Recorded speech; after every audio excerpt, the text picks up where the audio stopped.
E ele falou, nem um tiozinho, nem um jotinha da lei vai cair por terra, ela está valendo. E a lei era muito severa, porque se você cumprisse uma parte da lei e não cumprisse um único mandamento, você era condenado em toda a lei. E ninguém conseguia cumprir. Então vamos entender o que é que Deus está nos revelando na dispensação da lei. Este povo que surgiu da Torre de Babel, nenhuma nação adorava a Deus. Aí Deus faz uma nação a partir de Abraão, mas essa nação começa a se rebelar contra Deus também, os filhos de Abraão.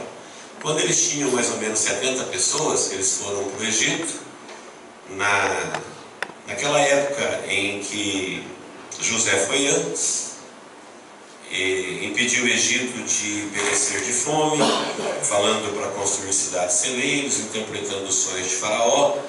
Então o povo de Israel, ele foi para o Egito como convidado e não como escravo. Os irmãos lembram que José foi para o Egito, vendido por seus irmãos, chegou lá e caiu na graça de Faraó, virou a segunda pessoa do Egito, eles foram com honras. Aí, como só tinha comida no Egito, graças ao ministério de José, os filhos de Jacó foram todos para o Egito, porque José levou eles para lá. Depois que morreu aquele faraó que era simpático a José, vieram os outros faraós e eles foram oprimindo, eles foram ficando escravos naturais, eles nunca foram conquistados. Eles estavam lá com honras no começo.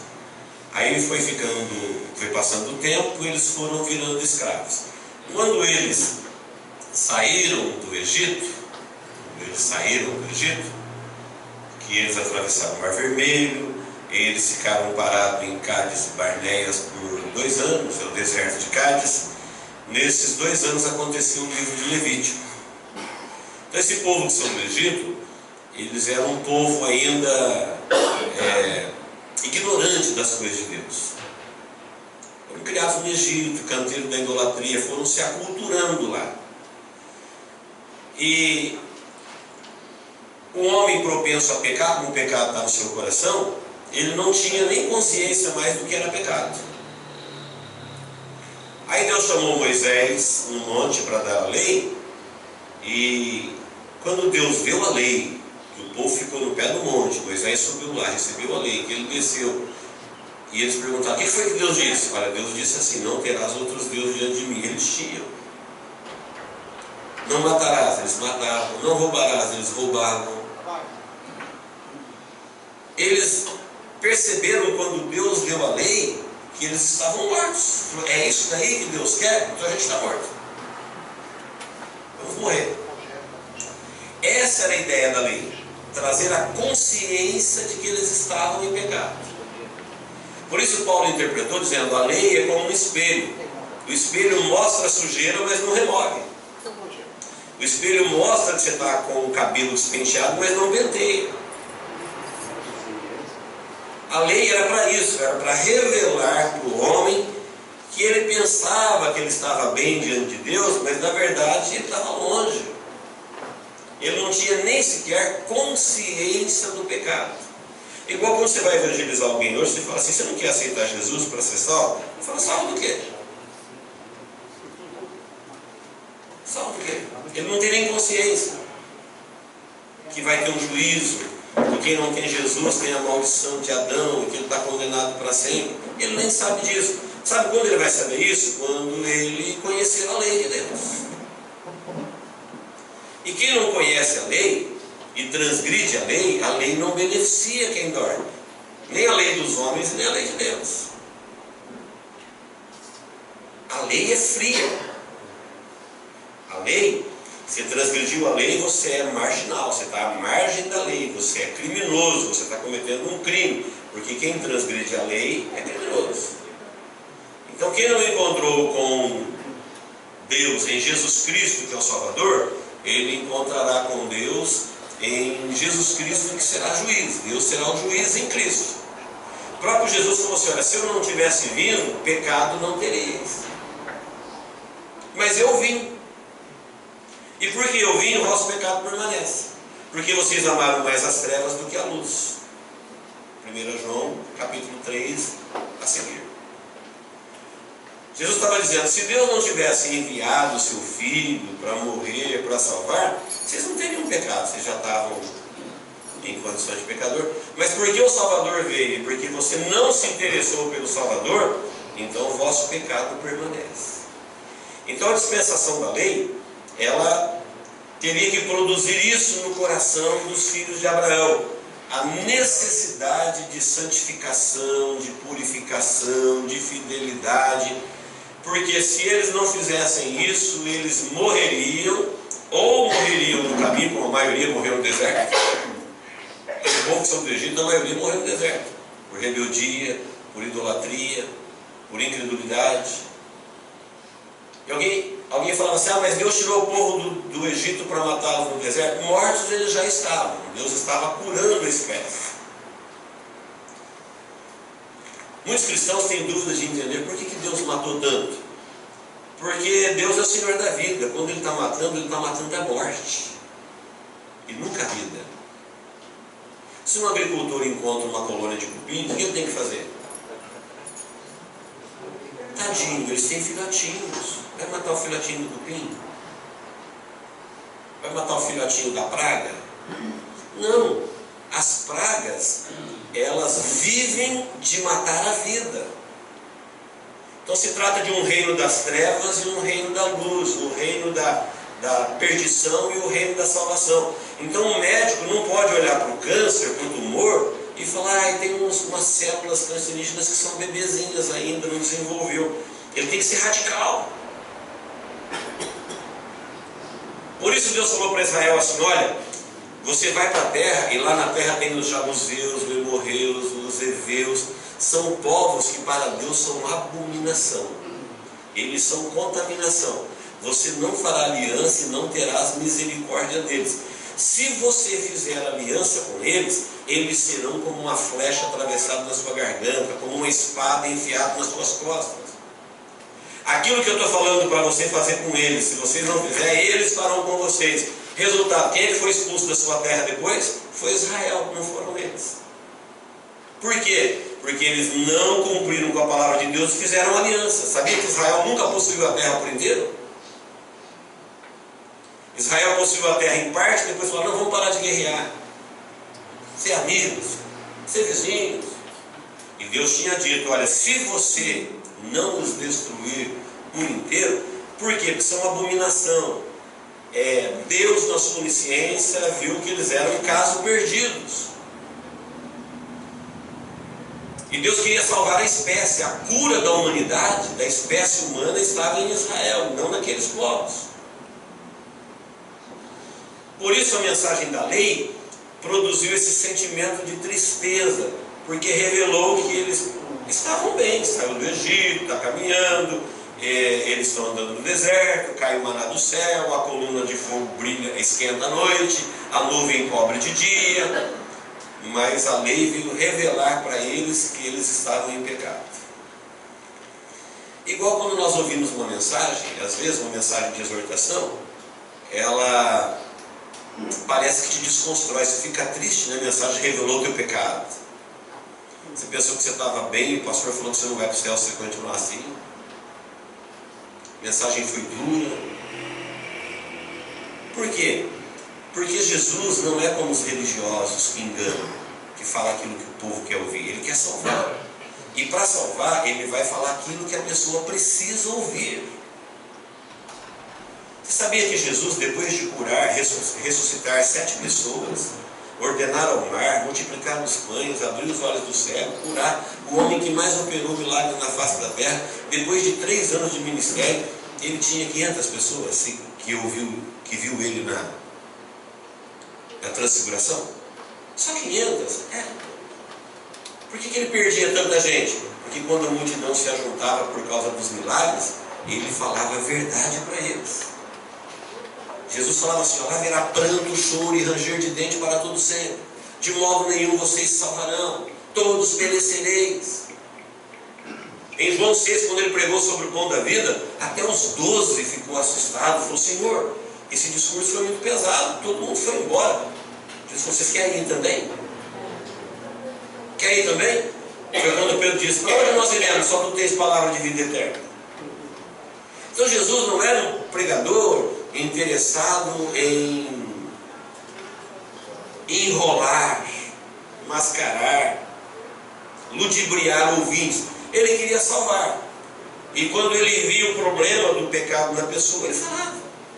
O jovem rico chegou lá para falar com Jesus. Aquele jovem rico, na minha opinião, ele deveria ser elogiado, porque ele era rico, tão jovem, ele sabia a lei de cor, ele tinha praticado desde a sua infância, ele estava preocupado com a vida eterna.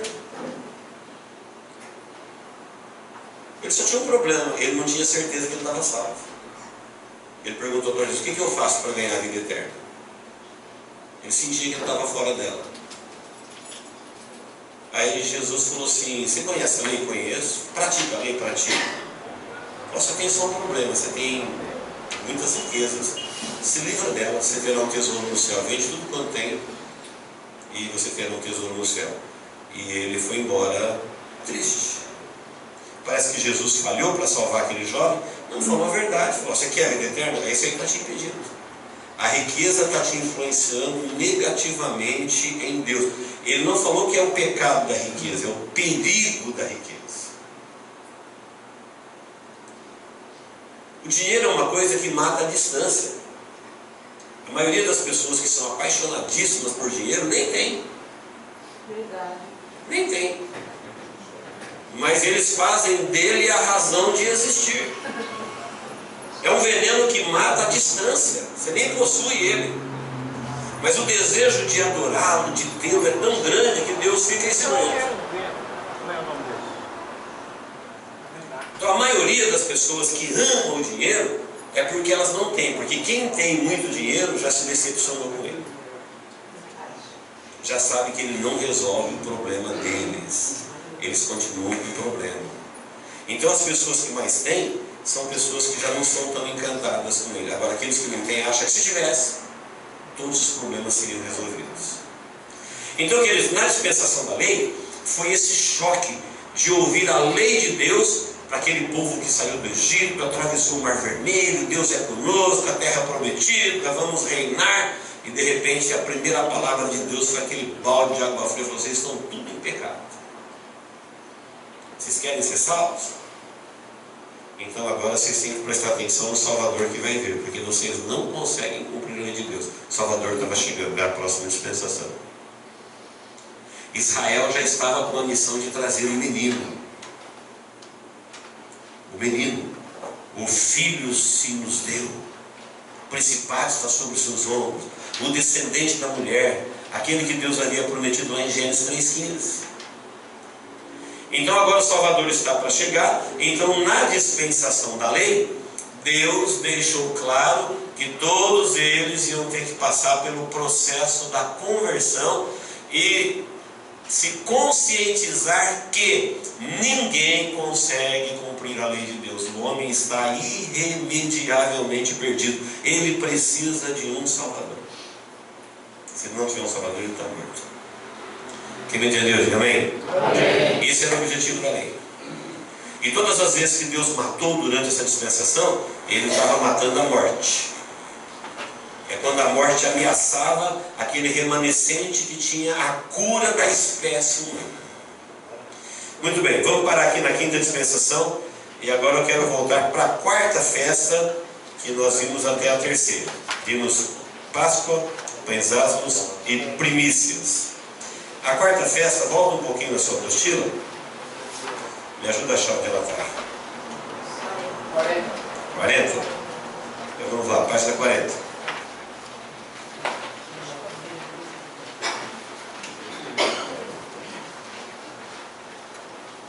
Quarta festa é Pentecostes. Então, todo mundo sabe o que é Pentecostes, porque nós somos pentecostais. Não é verdade? Quem é pentecostal aqui? Diga amém. Amém. Aí eu pergunto: o que é ser pentecostal? Alguém diz: é fazer barulho. Ser pentecostal é fazer barulho. Mas nós vamos ver por que Pentecostes. Então a quarta festa era o Pentecostes. Quando os judeus se ajuntavam no dia 10 de abril para celebrar a Páscoa, no dia 14, depois durante 7 dias o Pães Asmos, e no dia seguinte a primícia, acabou essas 3 festas que eram celebradas em conjunto, eles iam embora. Eles voltariam depois de 7 semanas. 7 semanas dá, 7 vezes 7 dá quanto? 49. Dia seguinte era o Pentecostes, 50. Então Pentecostes vem de penta, 50. Por que tem o nome de Pentecostes? Porque Pentecostes quer dizer 50. A gente não fala campeão, bicampeão, tricampeão, tetracampeão, 5 vezes campeão, ele é pentacampeão. Penta, 5. Então, contando 50 dias depois da Páscoa, eles voltavam para celebrar a festa do Pentecostes. Por que tem esse nome? Porque era 50 dias. Ela era conhecida também como festa das semanas, porque contava 7 semanas, de 7 dias, que dava 49. E no dia seguinte era a festa.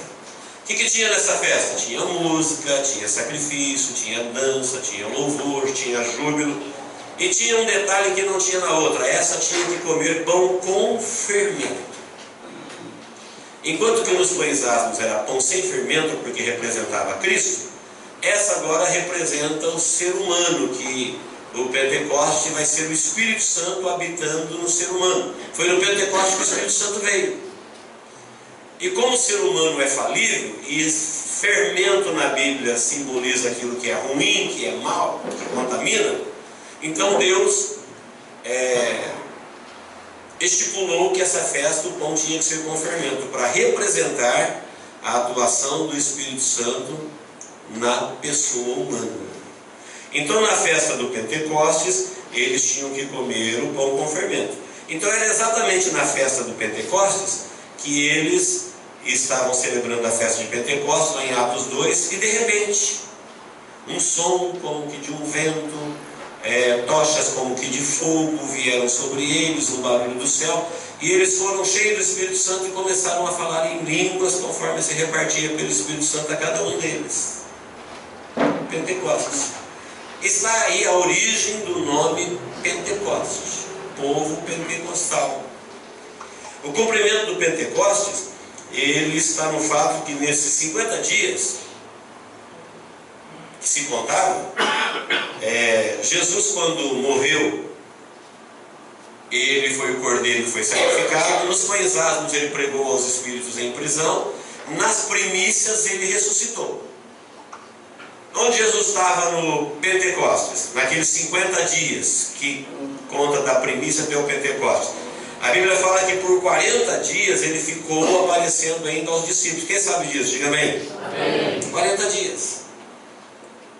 Logo depois que ele ressuscitou no domingo de manhã, ele apareceu a 3, depois aos 2 no caminho de Emaús, depois a todos, menos Tomé, depois com Tomé.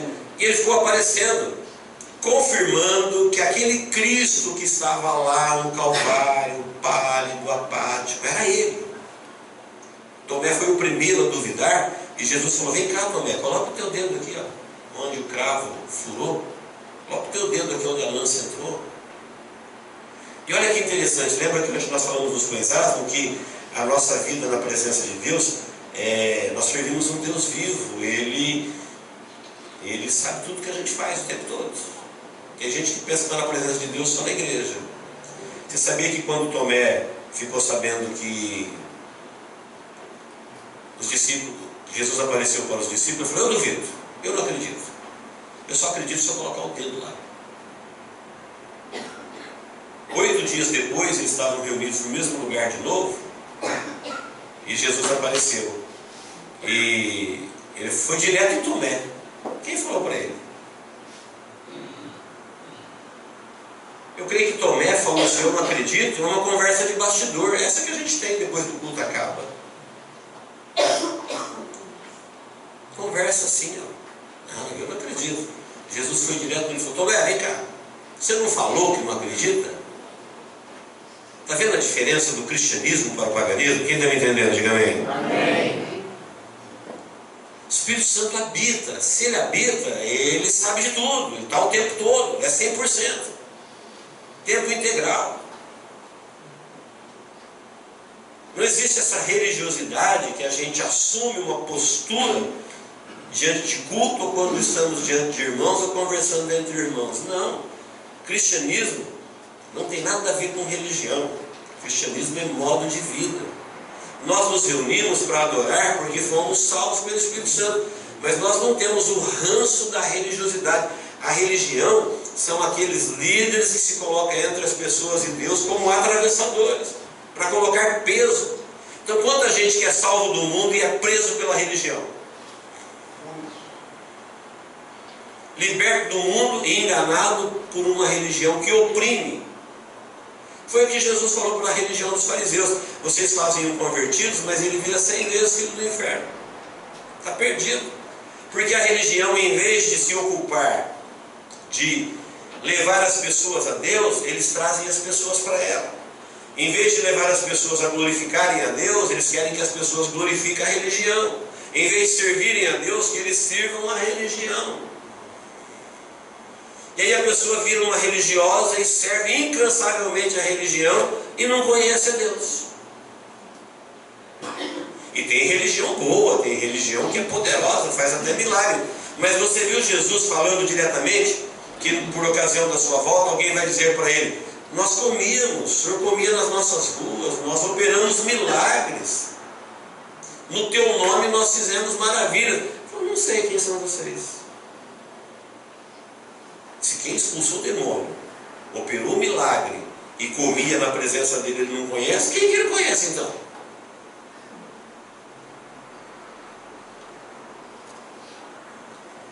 Porque todo mundo que está numa religião está seguro. Fala, o importante é praticar uma, todas são boas.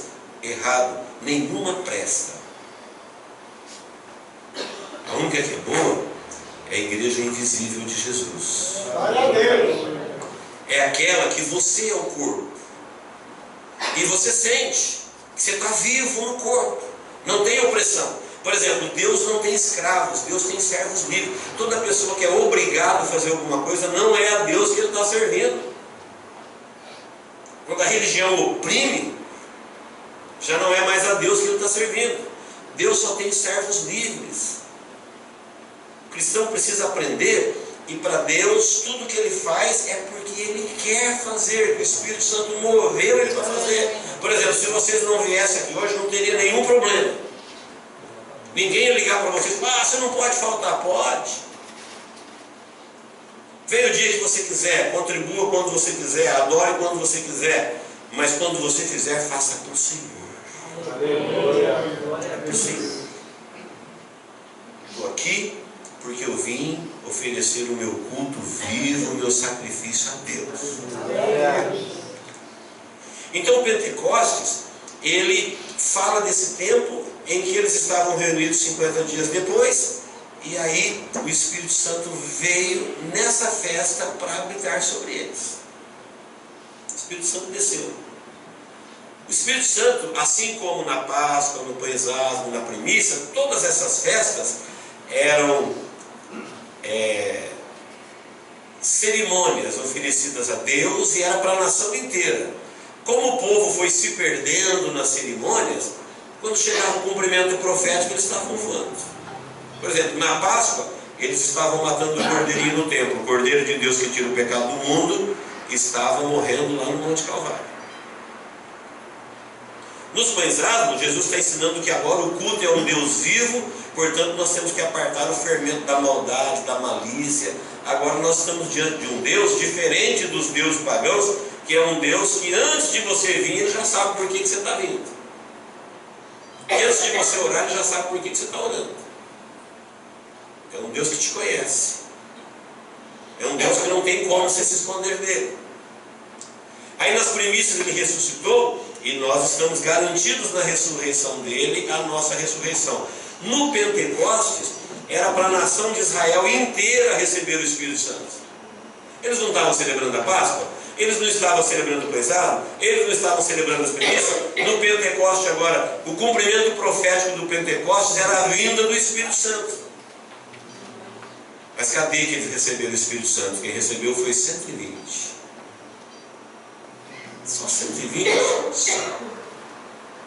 Quando Jesus subiu, tinha 500. Vocês vão para Jerusalém para esperar a promessa que de mim ouviste.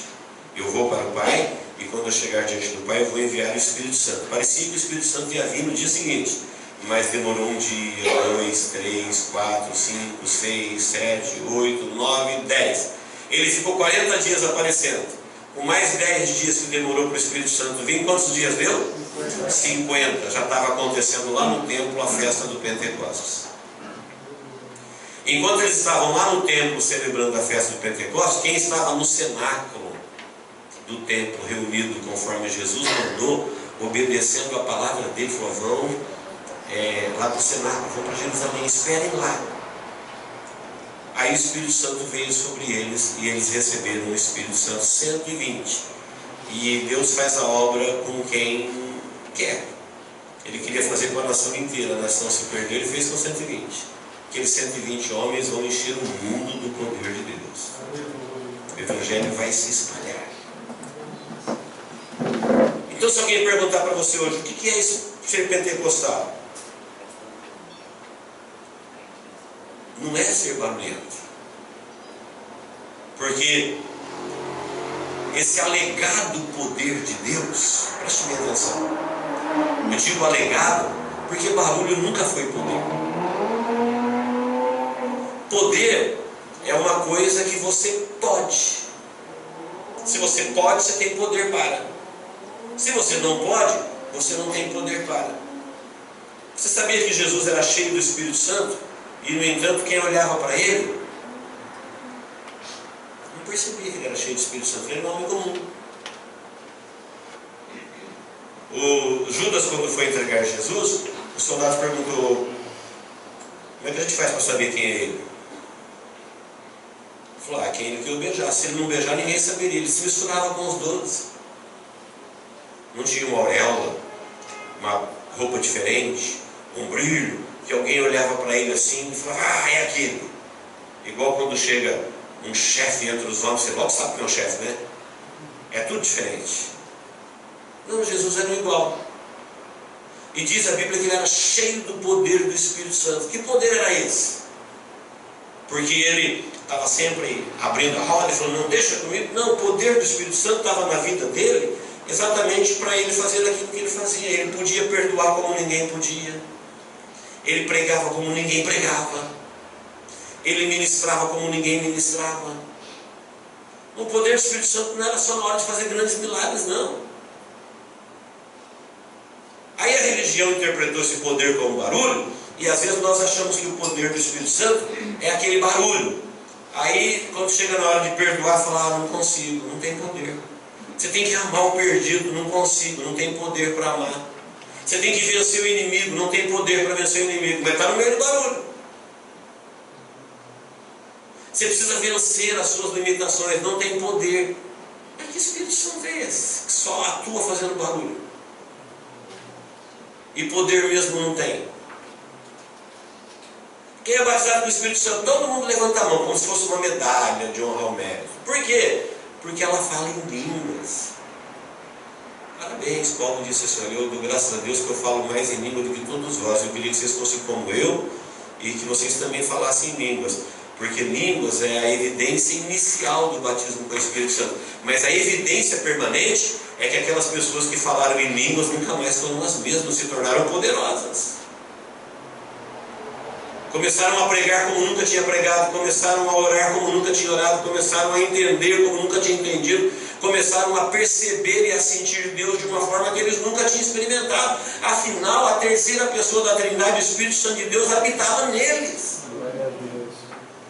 Como é que alguém diz que o Espírito Santo habita nele, que ele é pentecostal, e no louvor ele não sente nada, na palavra ele não sente nada, na oração ele não sente nada, na missão ele não sente nada? Que corpo é esse que está morto? É a religião. Quando você ora, você sente aquela conexão com Deus que te estremece, que enche seus olhos d'água, que o coração dilacera. Sim, então você está vivo. Você tem vida espiritual. Quando o louvor sai dos seus lábios, você sente que é para Deus. Quando a palavra é pregada, você sente que ela vai lá no profundo da sua alma e te toca. Você está vivo. Se a resposta é não, não, não, não, Paulo falou para quem tomava ceia, falou assim: isso que vocês tomam não é ceia. Por causa disso que é entre vós muitos fracos, doentes e mortos. Mortos espiritualmente. Para a gente entender o que é um morto espiritualmente, a gente tem que ver o que é um morto fisicamente. Como é que você sabe que alguém está morto fisicamente? Porque você chega lá, ele não tem batimento, ele não tem temperatura, ele não tem respiração e ele não capta nada. Não adianta você falar com ele, ele não ouve tua voz. Não adianta você tocar música, ele não percebe o som. Não adianta você pregar, ele não ouve a mensagem. Então não adianta falar com um morto que ele não capta nada. Espiritualmente tem gente que está onde tem o Espírito da vida, mas ele não capta. Ele não tem batimento, ele não tem temperatura, ele não tem percepção, ele não tem recepção. Aí fala: quem é pentecostal? Eu digo: eu sou pentecostal. Por quê? Porque ele fala: oh glória, aleluia.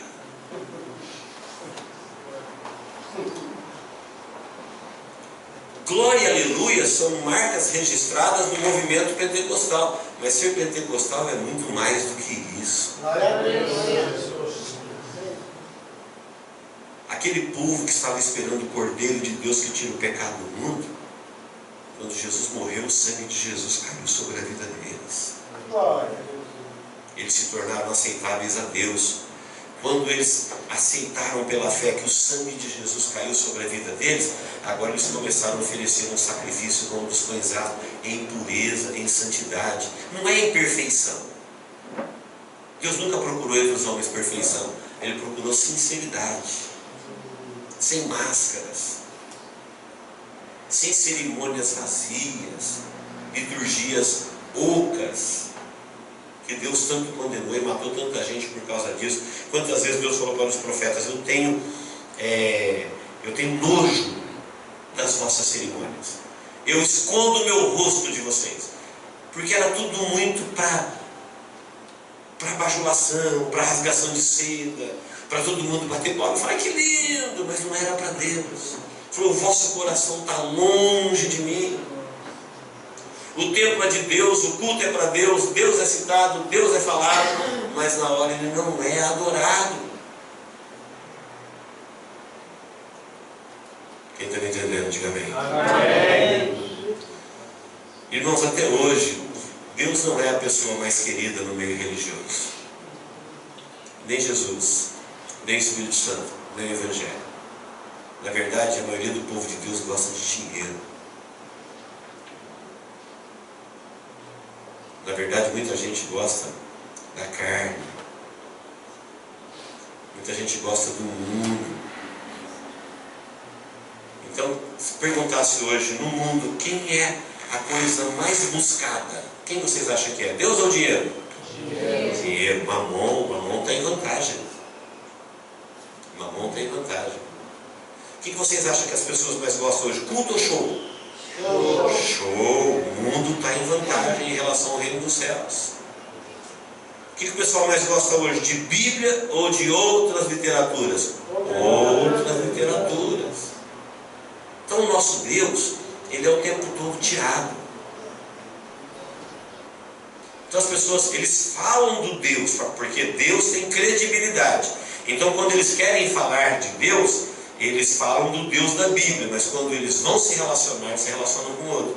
Um dia eu estava ouvindo o Papa falar na televisão, e a hora que ele começou a falar de Deus, eu falei: é do meu Deus que ele está falando. Não é o meu Deus que ele adora, não é como o meu Deus que ele vive, mas quando ele vai falar em público, ele não é bobo de falar do Deus dele. Aí ele fala: Deus é um, é o meu. Ele é o Criador, é o que eu adoro. Ele é o único Senhor, é Ele que merece a honra. Quando eles vão falar para vender Deus, eles falam do Deus da Bíblia. Mas quando eles vão adorar, eles vão para os ídolos, aí eles vão para aquilo que existe em volta, vão para os corredores.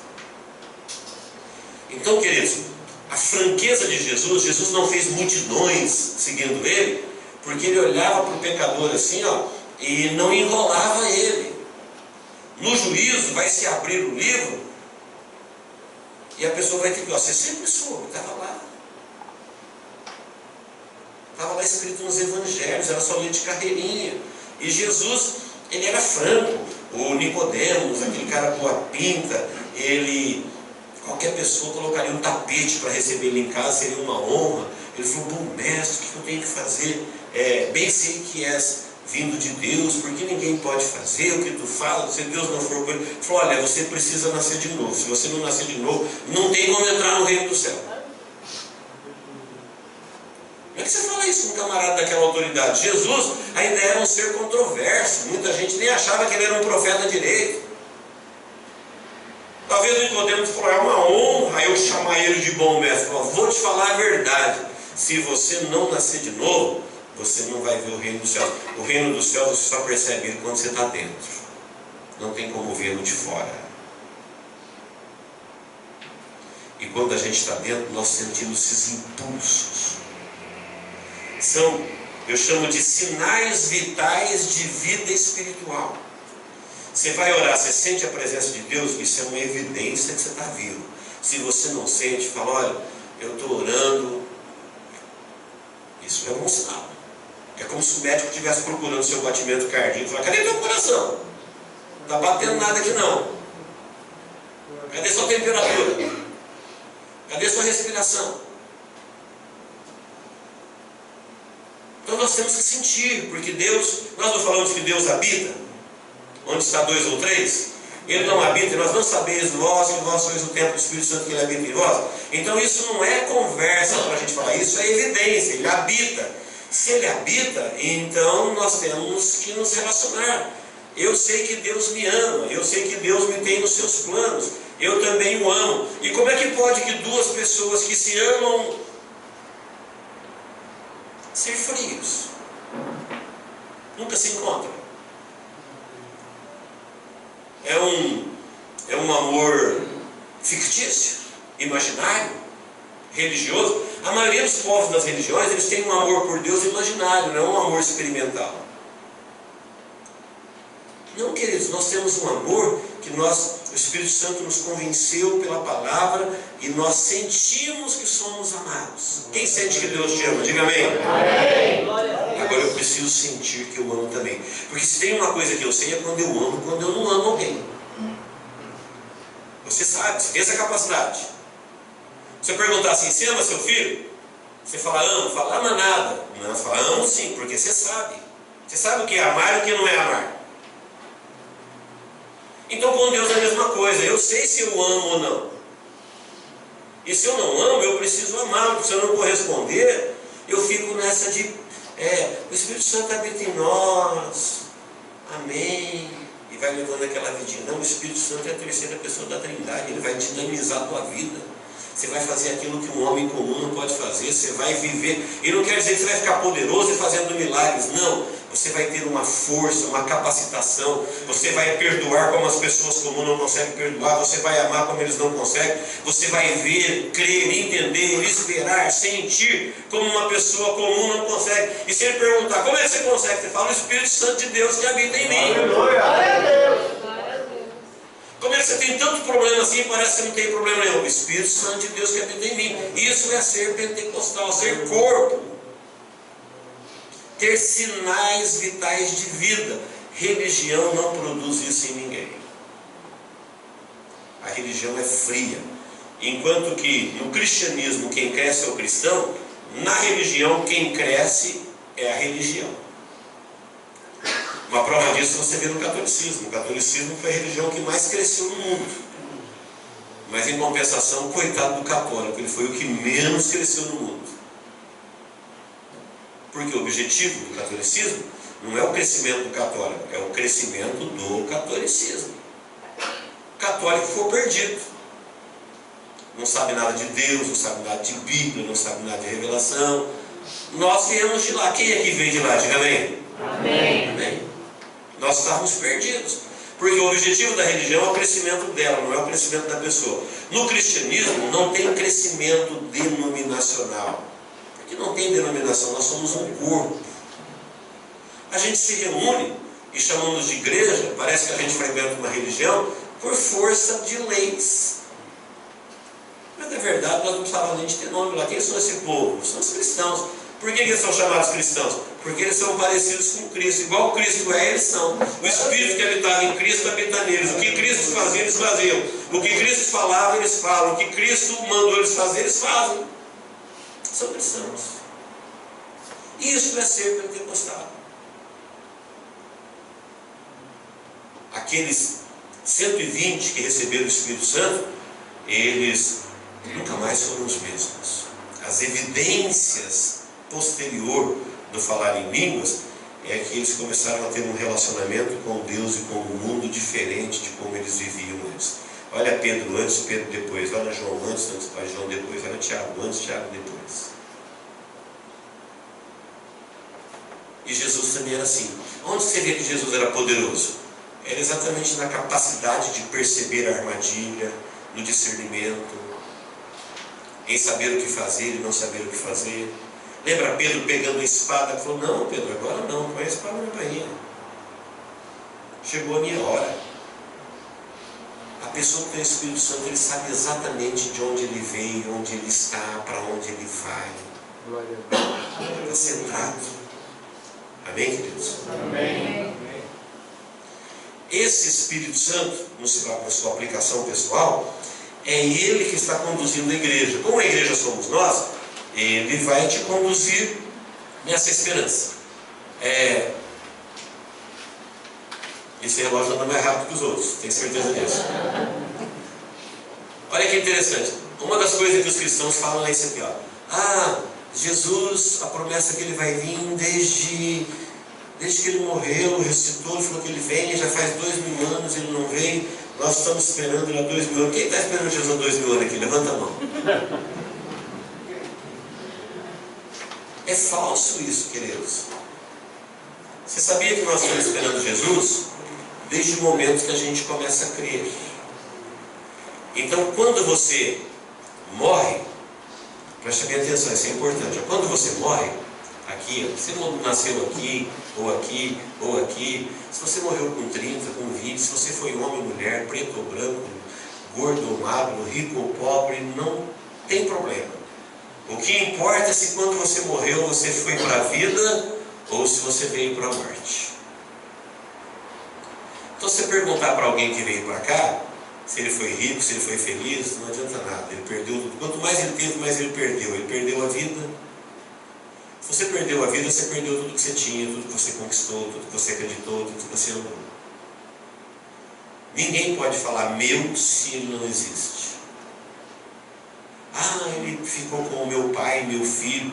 Jesus falou assim: olha, quem não deixa pai, mãe, irmãos, por amor de mim, não é digno de mim. Por quê? Porque em Deus, como nós vimos ontem, nós temos a vida. Sem Deus nós não temos vida em nós mesmos, nós somos mortos. A nossa vida está em Deus. Então Deus tem que ser o primeiro, porque depois de Deus, aí vem eu, aí vem o meu próximo. Então, se eu tenho Deus, eu posso ter alguma coisa que eu chamo de meu, minha vida. Se eu não tenho Deus, eu não tenho nada que eu possa chamar de meu, nem minha vida. E quem perdeu a vida, ele perdeu tudo que ele tinha. Quem ganhou a vida, ainda que ele não tenha tido nada, aqui, o coitado foi embora com a roupa do corpo, nunca teve nada, mas ele ganhou a vida. Então agora ele vai ser herdeiro das riquezas de Deus em Cristo Jesus. Isso é riqueza. Isso é glória. Isso é riqueza. Quando isso aqui é o tempo que a gente chama de cronos. O que é cronos? Cronômetro, cronologia, hora, mês, cronômetro, mês, segundo, hora, dia, mês, ano, estação. Fora do cronos é a ausência de tempo, é a eternidade, onde Deus habita. Então aqui não tem tempo. Aqui não tem tempo, aqui é o céu. Lá não tem tarde e manhã, lá não tem sol, não tem calendário solar. Quando alguém morre aqui, ele sai do tempo e ele vem para cá. Ele está na eternidade agora, ou eternamente salvo, aguardando a ressurreição da igreja, a primeira ressurreição aqui, ou ele está aqui eternamente perdido, aguardando o dia do juízo.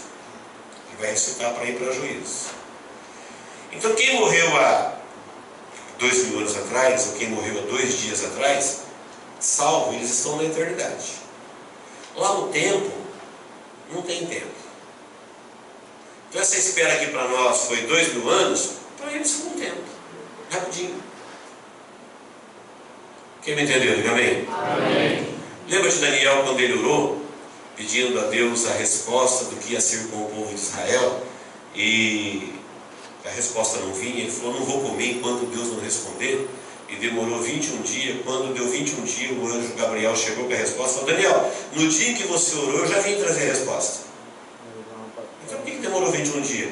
Falou: porque o príncipe do rei da Pérsia, um demônio que operava na Pérsia, nos ares, impediu Gabriel de passar nos ares. Aí teve uma batalha angelical. Falou: mas Deus mandou Miguel, e Miguel abriu passagem e eu vim. E essa batalha de anjos foi 21 dias. 21 dias. Lá na eternidade. Então uma pessoa, quando ela vai para a eternidade, ela está fora do tempo. Nós que estamos aqui no tempo, nós esperamos Jesus durante o nosso tempo. O nosso tempo é menos de 100 anos.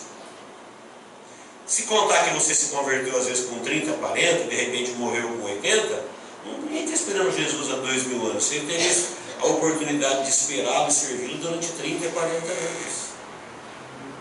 Pedro falou: eles ficam falando: deixa a promessa da sua vinda, deixa que nossos pais dormiram. Não, cada um no seu tempo, onde ele estiver, tem a sua oportunidade. Eu não tenho que falar: não, porque Jesus prometeu lá no ano 30. Não, eu tenho que falar assim: eu nasci nessa época, eu tenho o meu tempo aqui. Quando acabar o meu tempo, acabou o meu tempo. O tempo dos outros não interessa para mim. É o tempo da minha vida, é o tempo das minhas oportunidades, é o tempo da sua vida, é o tempo das suas oportunidades. Então, se você quiser fazer alguma coisa para Deus, é agora. Se você quer crer, esperar e viver nessa esperança, é agora, é durante o seu tempo. Porque a hora que você fechar os olhos, você saiu do Cronos, aí você foi para a eternidade. E lá ninguém mais vai poder fazer nada. Queridos, essa era que nós vivemos, chamado era cristã. Era cristã? Qual era cristã? É desde que Cristo se manifestou no mundo até a última pessoa que ele salvou, aqueles que foram salvos em Cristo. Por toda a eternidade, talvez zilhões de anos depois, quando alguém olhar a igreja no céu e perguntar: quem são? Da era cristã. Foram aqueles que lavaram suas vestiduras no sangue do Cordeiro. São os cristãos que alcançaram pelos méritos de Cristo o direito de deixar de ser terra e ter um corpo celestial e habitar no céu. Porque nós somos criados para morar na terra. Só que enquanto os anjos estão caindo, o inimigo já esteve no céu, foi expulso para os ares, vai ter uma batalha angelical aqui, ele será expulso para a terra, depois da terra para o poço do abismo, depois do poço do abismo para o juízo final, e por último o lago de fogo, está em descida. Ao contrário disso, a igreja ela está em subida. Nós somos criados terra. Jesus, que nós não somos mais terra, nós somos agora sal da terra. Nós somos criados no mundo, hoje nós já somos luz do mundo. E daqui a pouquinho nós receberemos um corpo glorificado e seremos noiva do Cordeiro. E habitaremos no céu, acima de anjos e arcanjos para sempre. Amém. Glória a Deus. Estamos subindo, vivendo nessa esperança. Glória a Deus. Por isso o cristão, ele não vê a vida na perspectiva humana, você vê a vida na perspectiva da eternidade.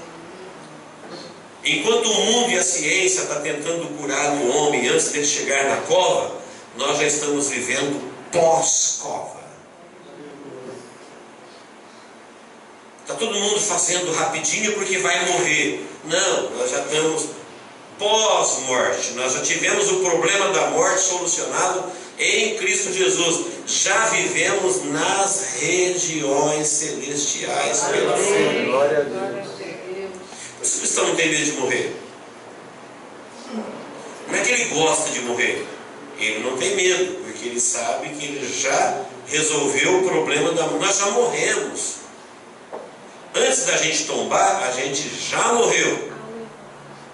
Morremos para o mundo e, portanto, o dia da nossa morte já foi. Nós estamos aguardando agora o dia da nossa ressurreição. Literalmente em Cristo Jesus.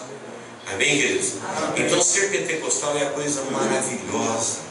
é saber que você vive num tempo que, mesmo sendo a massa com fermento, somos falíveis. Por isso, nessa festa tinha que ter fermento na massa.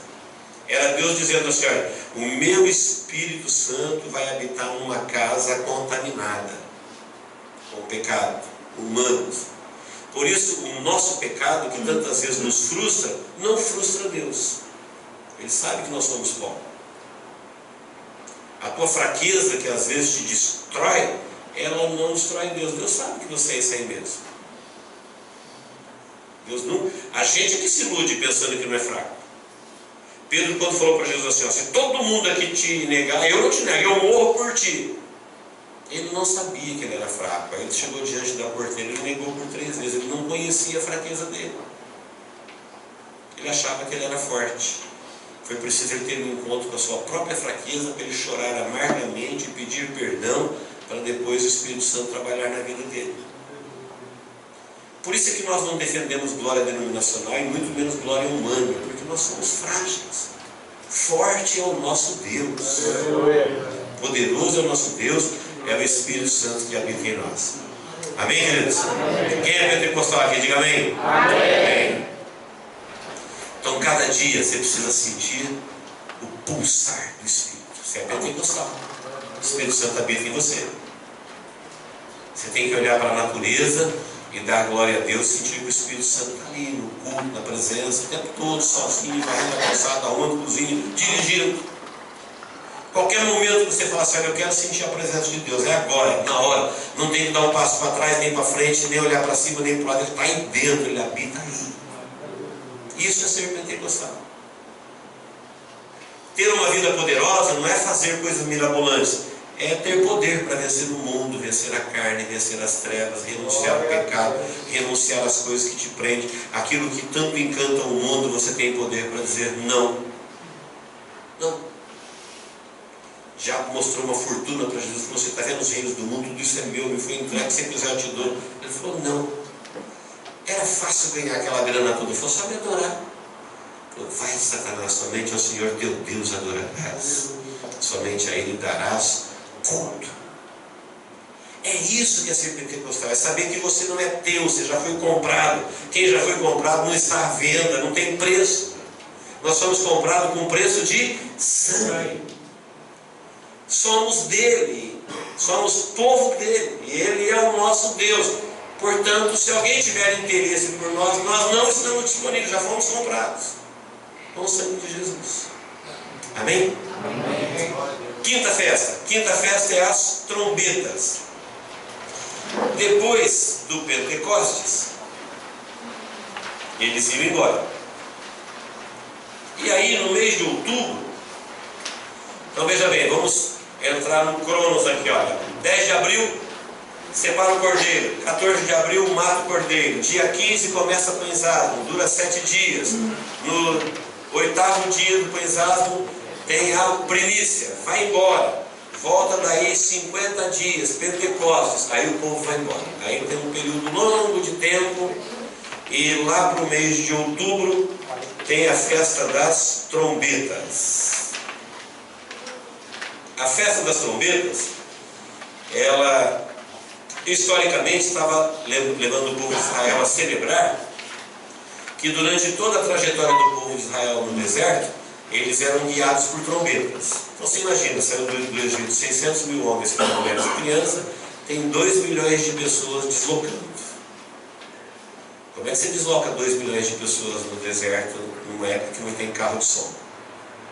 Eram trombetas. Então eles usavam, as tribos estavam disponibilizadas em volta do tabernáculo ou depois do templo. Então durante a peregrinação usava-se o som das trombetas, dos chofares. E de acordo com o toque eles sabiam se era para levantar acampamento ou para montar acampamento, se era para parar ou era para marchar. Quem fez ordem unida na polícia ou no exército sabe o que eu estou falando. Então o som da trombeta ele vai longe, levado pelo vento. Então quando o som da trombeta tocava, onde chegava o som da trombeta naquelas campinas, naquelas planícies, Israel parava por inteiro. De repente era a nuvem começava a levantar, ou a coluna de fogo era para romper marcha. Então a trombeta tocava e sabia, olha, vamos desmontar o acampamento. E era um povo que caminhava, eles levavam a igreja deles nas costas. E o povo morava em volta da igreja, o templo ia com eles. E Deus habitava, sua glória se manifestava ali no Santo dos Santos. Durante todo o tempo que eles fizeram isso, Deus cuidou deles. Eles não morreram, aqueles que estavam fiéis, nem de frio à noite, nem de calor de dia, e nem de fome. Chovia maná, todos os dias caía maná do céu, e eles colhiam.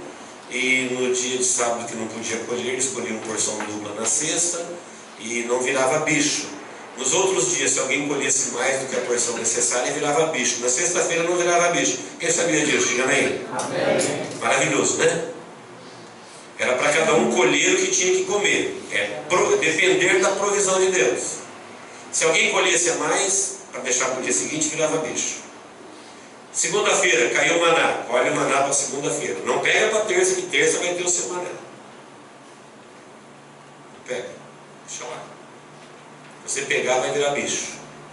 Na sexta-feira, no sábado não é para trabalhar, então não pode pegar maná. Então na sexta-feira eles pegavam para 2 dias, aí não virava bicho.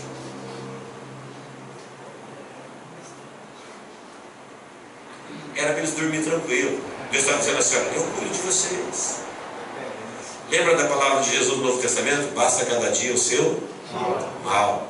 Vocês não devem ficar ansiosos por nada, nem pelo que comer, nem pelo que vestir, porque Deus cuida do lírio do campo. Salomão, com toda a sua glória, não conseguiu se vestir como ele. Então por que vocês estão ansiosos? Vocês não podem aumentar um côvado no curso da vossa vida? Descansa. Você não é de Deus? Então descansa. Basta cada dia o seu mal. Um mal do século moderno, agora da vida moderna, chama-se ansiedade. Sabe o que é ansiedade? É a gente querer resolver o problema que ainda não chegou. E se você vai querer resolver o problema que ainda não chegou a graça para ele, porque a graça dele vai vir no dia que ele chegar. Deus já deu a provisão para cada dia. Então quando o mal chegar, chega a graça com ele também. Ah, mas amanhã, deixa amanhã chegar, espera o Senhor agir.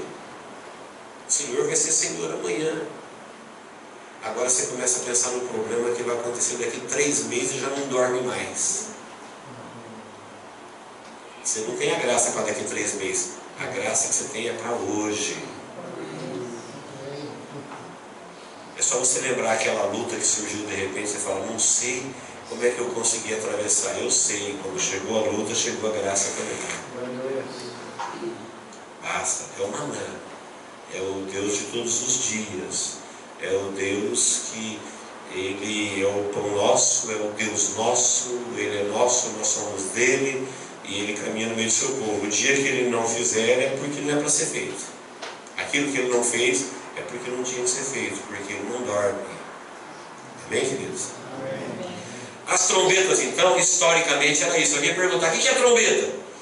Trombeta, historicamente, é uma festa que Deus queria que eles trouxessem na lembrança o tempo que eles foram conduzidos, reunidos, acampados, marchando pelo toque de trombetas. É isso. Profeticamente, assim como as trombetas reuniam, historicamente, ela vai reunir profeticamente. A Bíblia diz, porque a trombeta soará. E quando a trombeta soar, os mortos, todos os mortos que morreram em Cristo, desde o primeiro até o último, que estão hoje aqui no paraíso debaixo do altar, eles vão ressuscitar e serão reunidos nos ares. Quem nunca ouviu isso, pensa que eu estou delirando, que eu estou falando loucura. Um povo vai ser arrebatado? Vai. Jesus falou, como foi nos dias anteriores ao dilúvio, será também na vinda do Filho do Homem. Por que como foi nos dias anteriores ao dilúvio? Porque Noé, quando falou que ia chover, ele estava falando de uma coisa que nunca aconteceu, nunca tinha chovido até Gênesis 6. Então falar que Deus vai mandar um dilúvio que vai inundar a terra, numa época em que ninguém nunca tinha visto um pingo de chuva. Se fosse hoje, a gente sabe que é uma enchente, a gente sabe que é um maremoto, a gente sabe que é um tsunami. A gente sabe que é uma tromba d'água, a gente podia até ter uma ideia. Mas imagine quem vivia na terra e nunca viu uma gota de chuva. As plantas, elas eram regadas pela vaporização e pelo orvalho. Orvalho do céu e vaporização da terra. E assim a relva crescia. Por isso falaram para Noé: você está louco, esse cara é louco. Por isso eles falam para os crentes hoje: vocês estão esperando uma trombeta tocar e todo mundo vai desaparecer. Esse pessoal está pirando na batatinha, né? É uma mensagem de loucura para o mundo. A Bíblia fala que as coisas de Deus são loucuras, mas eles vão ver, eles vão noticiar isso na televisão. Porque a Bíblia não diz talvez, a Bíblia fala porque a trombeta soará. E os mortos ressuscitarão e os vivos serão transformados. Tudo num abrir e fechar de olhos, mediante ao som da última trombeta. Então, que eles não diz talvez, não diz é possível, diz a trombeta soará. É bom você ter isso bem vivo no seu coração, falar: a trombeta vai tocar. Não sei se de manhã, não sei se de tarde, não sei se no final do ano, não sei se na hora que eu estou mais distraído. O fato é que a trombeta vai tocar, e a hora que ela tocar, nós não vamos ter tempo, é um piscar de olhos, e nós vamos desaparecer. O Espírito Santo vai reunir trombeta. Ela não dava ordem para marchar, ela não congregava. A trombeta de Deus vai tocar, e Deus vai reunir todos os salvos e lavados e remidos no sangue de Jesus nos ares. Aqui, ó, a trombeta toca e a gente se encontra aqui nos ares. Por que nos ares? Porque o Espírito Santo vai levar a igreja. A igreja é fruto do ministério do Espírito Santo. Jesus falou que o Espírito Santo ficaria conosco, o Espírito Santo nos converteria, o Espírito Santo nos convenceria. Quem está entendendo o que eu estou dizendo? Amém. Por exemplo, como é que você ama Jesus se você nunca viu Ele? Como é que você ama alguém que você nunca viu? O Espírito Santo te convenceu. Lembra o servo de Abraão, Damasceno? Ele tinha que ir atrás da Rebeca. Ele simbolizava o ministério do Espírito Santo. O Damasceno orou, porque Abraão falou assim: eu não quero que meu filho case com as moças daqui, você vai lá na minha parentela e procure uma moça. Como é que eu vou saber qual é a moça que vai casar com seu filho? Ele falou: não, o Senhor te conduzirá. E ele sentiu que a responsabilidade era muito grande, ele orou a Deus e pediu um bom encontro. E ele chegou lá, e quando ele encontrou Rebeca, ele falou assim: olha, o filho do meu Senhor é assim, assim, assim. E ela ficou assim: vou ou não vou? Falou com o pai dela, falou com os irmãos. E o Damasceno falando do filho do seu Senhor, é o Espírito Santo. Até que chegou o momento que a Rebeca falou: eu irei contigo, eu vou. A igreja. O processo da nossa conversão, o Espírito Santo ficou trabalhando na nossa vida, até que chegou uma hora que você falou assim: eu creio, eu aceito, eu me comprometo, eu vou amá-lo à distância. E Rebeca beijou seus pais, chorou a sua despedida e falou: eu estou indo. E foi embora com Damasceno encontrar-se com o seu amado. Ali é um símbolo de igreja. Nós amamos por quê? Ministério do Espírito Santo. Antes de eu estudar a Bíblia e aprender que ela é a palavra de Deus, o Espírito Santo já tinha me convencido que ela era a palavra de Deus. Para mim ela já era. Antes de eu aprender sobre Jesus e ver que Ele é incomparável, porque o cristianismo é assim: quanto mais você estuda, mais feliz você fica, mais fundamentado, mais forte. Diferente das religiões, quando você entra dentro dela, você só encontra vazio, oco, fica uma fé firmada no nada. Um católico só é católico porque ele não conhece o catolicismo. Se ele estudar o catolicismo, ele deixa. É verdade. Um espírita, se ele estudar o que é o espiritismo, ele deixa o espiritismo. O cristão não. Quanto mais você estuda o cristianismo, mais feliz, mais pleno, mais confortável você fica. Mas antes da gente estudar, o Espírito Santo já tinha nos convencido disso, que o nosso Senhor é o melhor. Então a trombeta vai ser o Espírito Santo Que lá em Apocalipse fala que o Espírito Santo ele está adornando a igreja, vestindo a igreja com atos de justiça, atos de bondade, atos de amor. Nós não somos vestidos com roupa, somos vestidos com atos. Todas as vezes que você faz atos que glorificam o nome do Senhor, isso é a roupa da igreja. São vestes de justiça. E quando a igreja já estiver pronta, a trombeta vai tocar, então nós seremos congregados nos ares. A partir desse momento, olha aqui o gráfico da vida de Israel. Israel, que hoje é o vale de Passos Secos,